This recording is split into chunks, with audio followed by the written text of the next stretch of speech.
Yo, what's going on, ladies and gentlemen, and welcome back to another video. And today, as you guys read the thumbnail, we are going to be going over the best monk deck in this game right now with this current meta. And I think this deck is amazing. I ran on a 12 streak with it multiple times, so I really enjoyed using this deck, especially with a lot of SK. And as you guys can see on the screen, this is the deck. So let's just observe it real quick, right? So we have the Swordsman, right? Swordsman's mainly to counter other monks, okay? Your 3-star Swordsman, it runs through any other monks, so it's absolutely crazy. Then you got the Miner, take out the backline, the Dissipate against Archer Queens, RCs, even BKs, you know, maybe with the Cleave and the Backstab. Then, of course, you got the Fisherman. Hey, I'm not a Fisherman player, right? But I gotta tell you, sometimes this Fisherman does come in handy. So that's why we have the Fisherman in here, but you very rarely use them. And again, we'll show you for the gameplay. MK, main star, he's the main man, you know, a little crab walking around.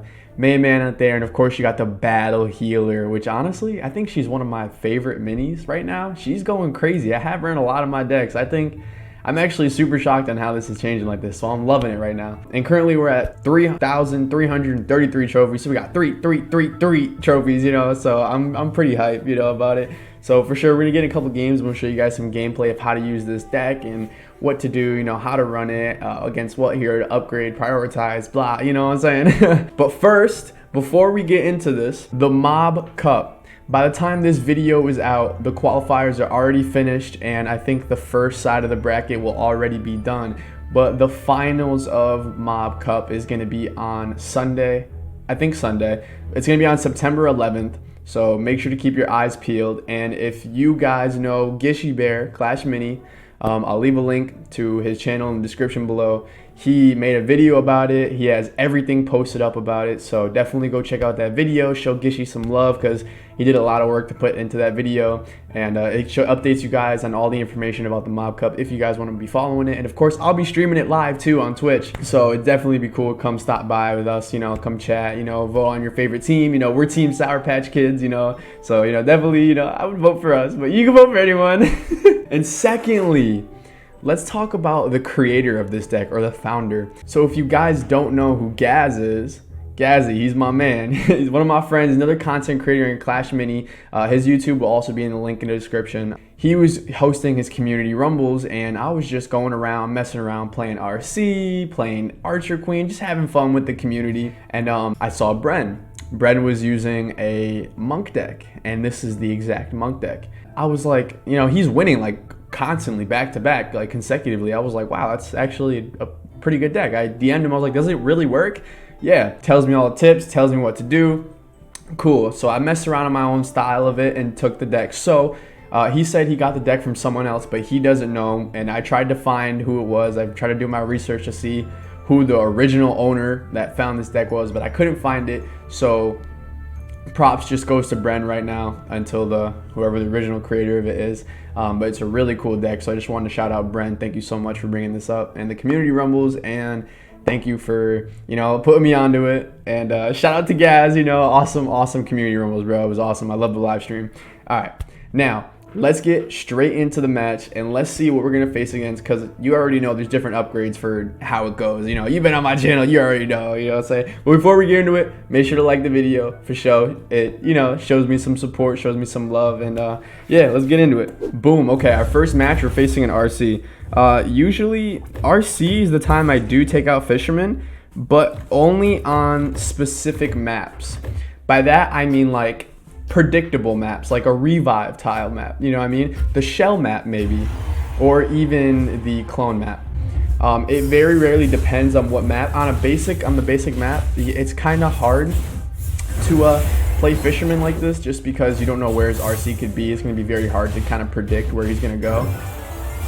So that's why I would usually start off with maybe the MK or even the healer, but I just didn't get the healer out of my cycle. So I'm not going to stress over it. You know, we take the first round, which is nice. Level 7 RC, so he doesn't get that level 8 ability yet, which is cool. Put this down to cycle. We get the Battle Healer. And then we could cycle these 2 elixirs and get the MK. This exact lineup, the healer range can go 2 tiles to the right and 2 tiles to the left, 2 tiles up and 2 tiles down, but only 1 on diagonal, right? So if I leave this exact setup, the healer range is gonna not the healing ranger, excuse me, the healer is going to step up and he'll heal the MK from over there. So if this RC player, if he was running his 2-card elixir as an Ice Wiz instead of a Spear Gob, that Ice Wiz connection, especially with the splash, right, wouldn't touch the healer, which is what we need. Unfortunately, we lost that, but now we know his 2 elixir is a Spear Gob, so we can put them more together now and not have to worry about it. Next step on this, I usually, against an RC, I like to get Dissipate on the Miner, but I can't resist that +2. That +2 is so tempting on the healer to just make it heal that extra +5. Because, I mean, the healer heals insanely fast, so I try to get it up pretty quickly. It's going to Spear Gob my Monk. My Monk's going to one-shot the MK, which is nice. And the Monk's going to go to the Golden Giant. The healer heals up, keeps the MK alive just to jump in time. Beautiful. If we had Dissipate on that Miner, that RC would be doing absolutely nothing right now.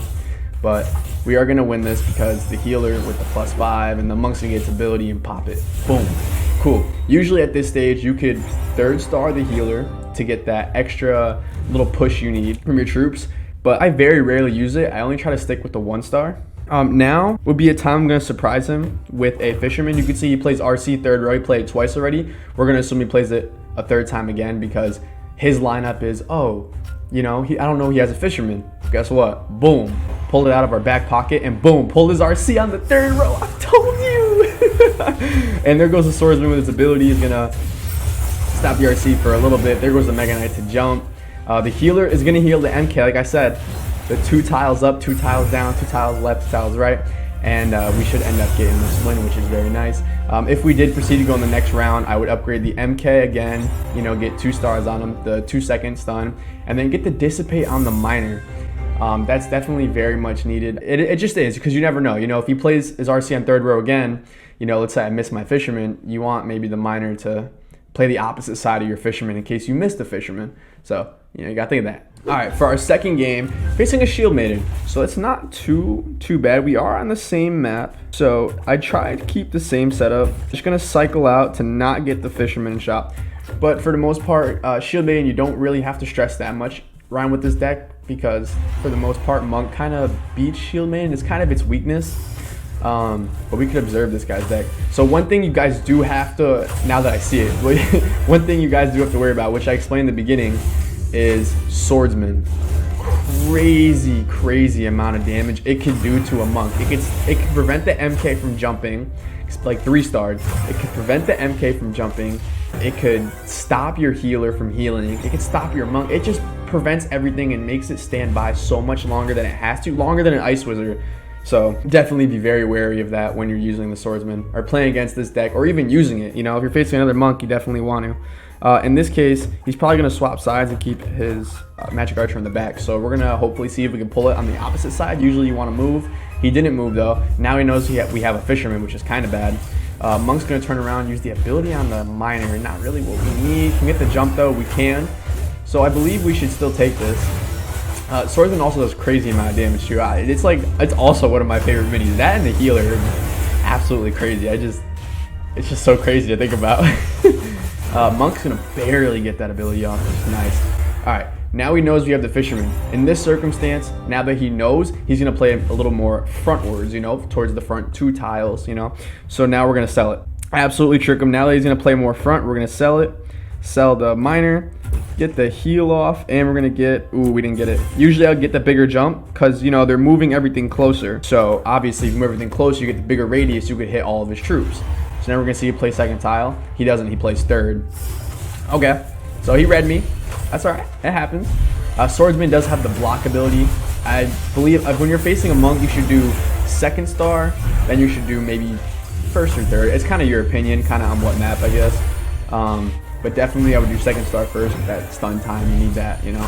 He did take it though, because Dissipate on Mini P.E.K.K.A is also very lethal. You got to be careful for that. Now that we got the bigger jump, which is nice, we can... See, I don't think we need Swordsman right now, but we have it. He's played backline twice. Does he play front? I think he's going to play 3rd row. I think he's going to play same side. And Miner opposite side. That's the goal. You Fisherman one, you Miner the other. He does play same side. He does play 3rd row. We got him to a precise precision here. Mega Knight's not going to jump, but it's going to give us enough time to distract, for the Monk to get its ability, and for the healer to heal. If the healer can heal the MK, then it wouldn't, okay, no, I was say then it would hold the mini P.E.K.K.A as where it is, but we're good, and we do win this. So again, Shield Maiden, yo. Depending on the deck, you might need the Fisherman, because some Shield Maidens usually use Healing Ranger at this point of meta in the stage. So, you know, totally on how you could read them. So it's on you and how good your predictions are, you know. Let's get to the next one, and hopefully we can find maybe another hero that's, you know, a little different. Boom. All right, right into it. We're facing CT on a mirror map. Now, like I said, the Fisherman usually comes out on designated maps that you need it to prevent clash. This case, the Miner. He went to clone the Miner, the Fisherman was there. Our Monk will get the first ability off, kill his Monk, and we're gonna win this. So now he knows we have a Fisherman, so now what he most likely will do is avoid the clone tile. Now, I'm thinking he probably won't avoid it, depending on where it is. In the middle. I don't think he would avoid it, but there's a possibility. So I usually clone my healer, because when healers both clone, they heal up each other. Then there's two really super healers all around the map, you know, and they're just healing everything. Also, by the way, if you notice, he noticed we had a Fisherman. He didn't play clone tile. See, you know, you just got to know these things. You know, once you show your cards, then you got to know what they're gonna do after that.